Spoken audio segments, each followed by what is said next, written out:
જય માતાજી, જય શ્રી કૃષ્ણ.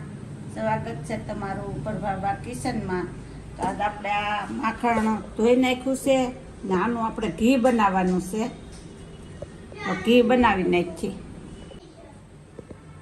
4-5 પાણીએ ધોઈ નાખ્યું છે.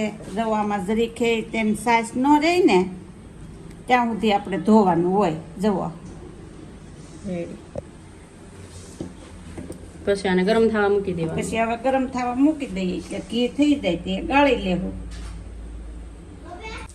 આ ગરમ થવા માંડ્યું છે.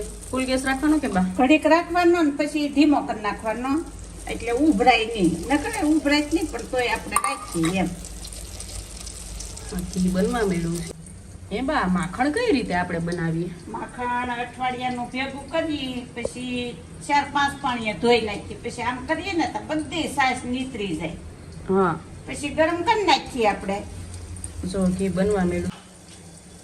આમાં ધોઈ નાખ્યું હોય ને તો વાસ ન આવે, નકર વાસ આવે. આપણે ગરમ કરીએ ને તે સાસ બળે ને એની વાસ આવે ને કીટું ઓછી થાય. કીટું મૂળ ન થાય. આમાં એક જરીક જ થાય. બરાબર ધોયેલું માખણ. હા. ઓકે. જો ઘી હવે એકદમ બનવા માંડ્યું છે.